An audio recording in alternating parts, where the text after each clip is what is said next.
नमस्ते, मैं उज्ज्वला महाराष्ट्र पूना से। मई का महीना शुरू है और ये देखिए बेवक्त की बारिश शुरू हो गई है। ये कुछ दिनों से शाम के वक्त पे आ रही है बारिश। वैसे तो बारिश का पानी हमारे पौधे के लिए बहुत अच्छी खाद होता है क्योंकि इसमें नाइट्रोजन मिलाया हुआ होता है। लेकिन पता नहीं ये बेवक्त आई हुई बारिश हमारे पौधों के लिए फ़ायदा है या नुकसान है। वैसे तो मेरे पौधे बिल्कुल ज़्यादा बारिश में नहीं भीगते हैं। ये देखिए ऊपर से जो थोड़ी सी ये जगह है वहीं से पानी गिरता है थोड़ा थोड़ा, और उतना ही मेरे पौधों को मिल जाता है। तो इन पौधों को बहुत ज़्यादा पानी भी नहीं होता बारिश का, और बिल्कुल भी पानी नहीं मिलता ऐसा भी नहीं है। तो थोड़ा इनकी आवश्यकता अनुसार इनको पानी मिलता ही रहता है। मई महीने में बहुत ही तेज़दार धूप होती है, तो इस महीने में हमें अपने पौधों की कैसे केयर करनी है इस बारे में आज का वीडियो है। तो इस वीडियो के सभी जो पॉइंट्स है वो बहुत इम्पोर्टेंट है, तो आप वीडियो को पूरा ज़रूर देखिएगा क्योंकि एक भी पॉइंट अगर मिस हो गया तो कुछ भी नुकसान हमारे पौधों के साथ हो सकता है। तो चलिए वीडियो को शुरुआत करते हैं। सबसे पहला पॉइंट है, हमें जब भी पानी देना है अपने पौधों को वो सुबह के टाइम या फिर शाम के टाइम देना है। सुबह 10 बजे के बाद और 5 बजे से पहले बिल्कुल पानी देना नहीं है क्योंकि उस वक्त बहुत ही तेज़ धूप होती है, और उस धूप में हमने अगर पानी दे दिया तो पानी और हमारी मिट्टी गर्म हो जाएगी, जो हमारे जड़ों को बिल्कुल भी अच्छा नहीं है। गर्मियों में हमें बहुत अच्छे से पानी देना है। जिनके यहाँ पे बहुत ज़्यादा धूप होती है उनको कभी कभी दिन में 2 बार भी पानी देना ज़रूरी हो जाता है। लेकिन जिनके यहाँ पे ज़्यादा धूप नहीं है या फिर पौधे जहाँ पे धूप में नहीं रखे हैं उनको चेक करके ही पानी देना है। ऊपर से अगर मिट्टी 1 या 1.25 इंच तक सूखी हो जाए तभी पानी देना है, और आपके पास समय नहीं है बार बार पानी देने का तो इस प्रकार से छोटी प्लेट मिलती है या फिर किचन के ये जो अनयूज बर्तन है वो आप अपने गमले के नीचे रखिएगा, जिससे हम जब भी पानी देंगे तो जो पानी बह जाता है वो इस प्लेट में या फिर बर्तन में रह जाएगा, और हमारे पौधे उसको अपनी आवश्यकता के अनुसार सक करते रहेंगे। तो ये भी हम मई महीने में कर सकते हैं। अब दूसरा पॉइंट है, जिन भी पौधों को कम पानी लगता है, जैसे अभी ये सकुलेंट पौधे हैं या फिर अडेनियम जैसे पौधे हैं, उनको कम पानी मतलब हम इतना कम पानी डाल देते हैं कि उनकी जड़ें पानी के लिए ऊपर की तरफ बढ़ती रहती है, क्योंकि जहाँ पे पानी मिलेगा वहीं पे ही ये बढ़ेगी। ये मिट्टी में लगी हुई होती तो ये ज़मीन के अंदर जाती, लेकिन ये गमले में है तो गमले में दूसरा सोर्स उनको नहीं होता है पानी के लिए। तो आपको पानी चेक करके ही देना है, मगर जब भी देना है तब इतना देना है कि हमारा पूरा गमला अंदर से भीग जाए और अंदर का पानी बाहर से सब ड्रेन आउट हो जाए, इतना हमें पानी देना है। तो कम पानी का मतलब ऐसे नहीं कि बिल्कुल थोड़ा सा पानी दे दिया, बल्कि कम पानी मतलब आवश्यकता के अनुसार ही हमें पानी देना है। अब दूसरा पॉइंट है, हम जो भी हमारे पौधों को खाद डालते हैं इन दिनों में, जो भी लिक्विड फॉर्म वाली खाद डालते हैं उसको डालते वक्त ज़्यादा डाइल्यूट करना बहुत ज़रूरी है। इसका मतलब हम जब पहले 1 लीटर खाद में 10 लीटर सादा पानी का मिक्सचर बनाते थे, वो अब मई महीने में हमें 1 लीटर खाद के लिए कम से कम 15 लीटर पानी डाइल्यूट करना है। इतनी ज़्यादा मात्रा में डाइल्यूट करेंगे तो ही हमारे पौधे को ये अच्छा रहेगा, ताकि ये खाद हमारे पौधे के जड़ों के आसपास गर्मी पैदा नहीं कर सकेगी। बाहर गर्मी अंदर गर्मी तो पौधे खराब होने का ज़्यादा डर रहता है। तो इस खाद को हमें अच्छे से ज़्यादा पानी में डाइल्यूट करके डालना है। और जो भी हम पेस्टिसाइड फंजीसाइड का स्प्रे करते हैं उसको भी हमें उसी प्रकार से डाइल्यूट करना है। वैसे तो इन दिनों में कम से कम ही पेस्टिसाइड यूज़ करें। ज़्यादातर हम तेज़दार पानी का, सिंपल पानी का स्प्रे करेंगे तो भी पेस्ट या कोई भी फंगस हमारे पौधे पे अटैक नहीं करेगी।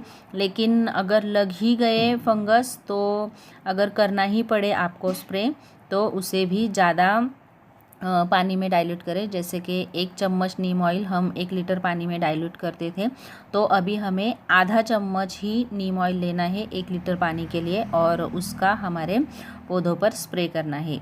तो खाद भी कम डालिए या फिर ज़्यादा डाइल्यूट कीजिए, और पेस्टिसाइड भी ज़्यादा डाइल्यूट कीजिएगा।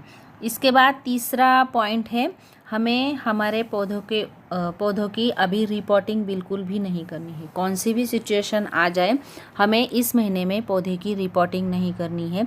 दूसरी बात, हमें पौधे की कटिंग बिल्कुल नहीं करनी है मई महीने में। तीसरी बात, हमें पौधे की हार्ड प्रूनिंग बिल्कुल नहीं करनी है मई महीने में। जब भी हम हार्ड प्रूनिंग करेंगे तो जहाँ पे हम प्रून करेंगे वहाँ का पोर्शन खुला रहता है, या फिर हमने भले ही साफ से उसे ढक दिया हो या फिर किसी भी चीज़ से उसे ढक दिया हो, हल्दी से या दालचीनी के पाउडर से, लेकिन फिर भी इन दिनों में बहुत धूप है और वो खुले हुए पोर्शन से हमारे पौधे के अंदर जो पानी होता है वो इवेपोरेट हो जाता है और हमारा पौधा सूखने का डर रहता है। इसलिए कटिंग, प्रूनिंग या फिर रिपोर्टिंग इस महीने में बिल्कुल नहीं करनी है। और जो हम नए पौधे लाएंगे उन पौधों को भी हमें रिपोर्ट नहीं करना है। नए पौधे लाए हैं उनको आप अपने घर पर वैसे ही रखिएगा।